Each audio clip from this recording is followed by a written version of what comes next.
Assalamualaikum warahmatullahi wabarakatuh. Perkenalkan, nama saya Ernita Sari, NIM 31/2018-013 dari Universitas Muhammadiyah Palembang, Fakultas Keguruan dan Ilmu Pendidikan Program Studi Pendidikan Bahasa Indonesia. Di sini saya akan menyampaikan materi tentang pengajaran analisis kesalahan berbahasa. Yaitu saya akan membahas tentang analisis kesalahan berbahasa. Yang pertama yaitu kesalahan berbahasa.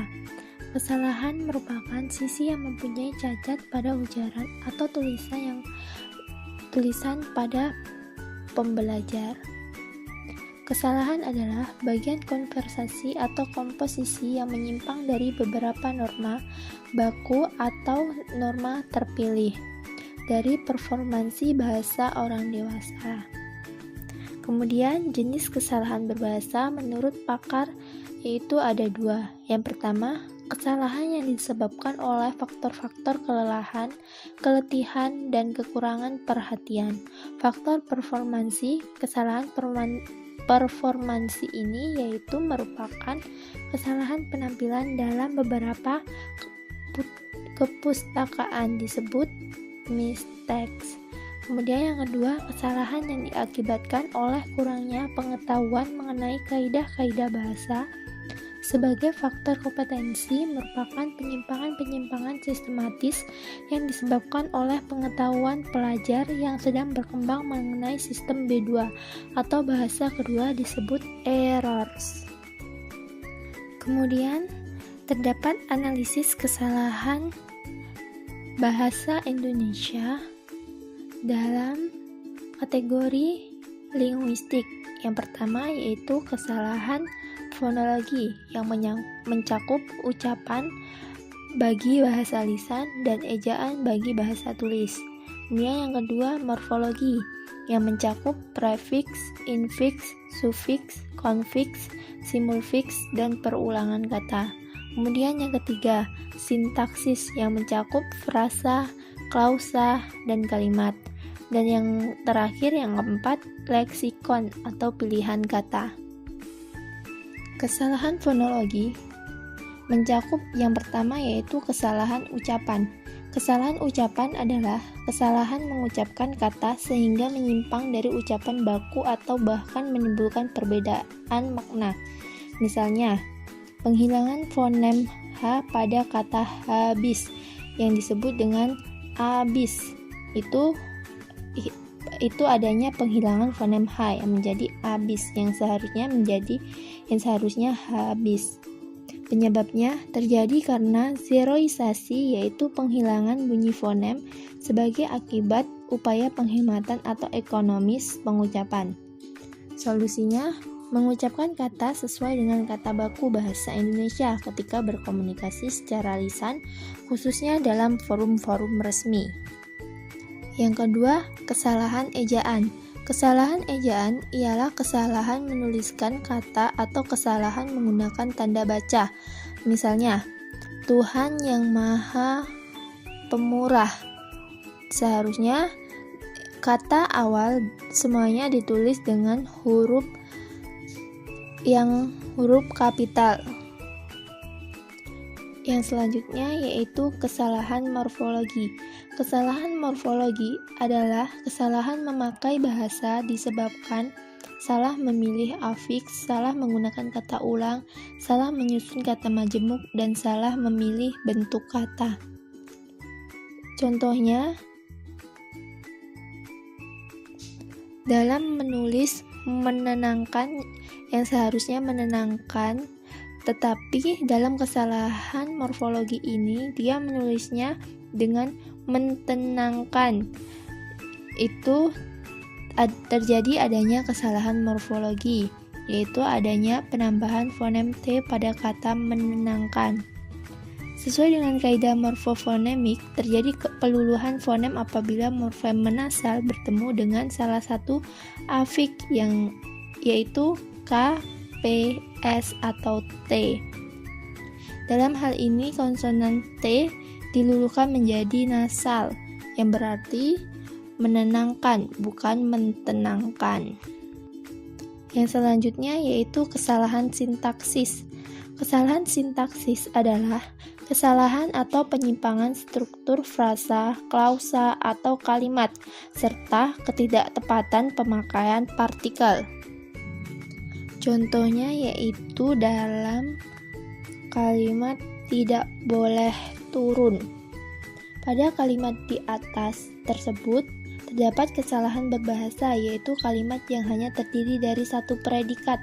Suatu kalimat dikatakan kalimat efektif jika pada suatu struktur kalimatnya minimal terdiri atas subjek dan predikat.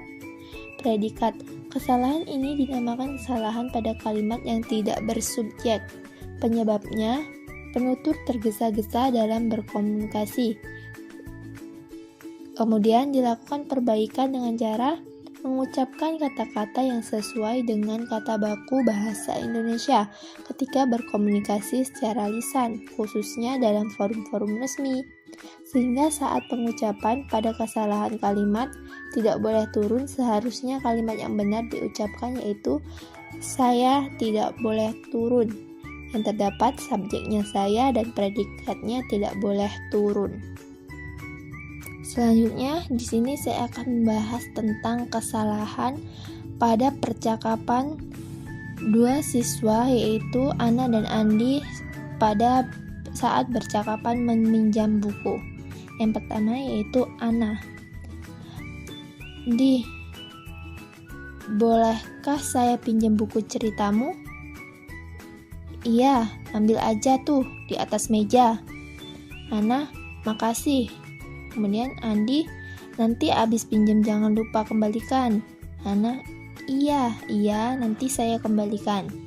Nah, dari percakapan tersebut, terdapat kesalahan fonologi yang diucapkan oleh si Ana.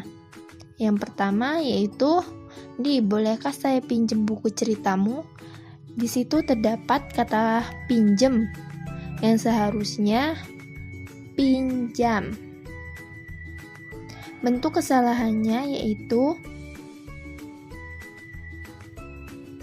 penggantian fonem A menjadi E pada pengucapan pinjem yang seharusnya menjadi pinjam. Penyebab kesalahannya yaitu terjadi karena idiolek adalah setiap penutur mempunyai sifat-sifat khas yang dimiliki oleh penutur lain.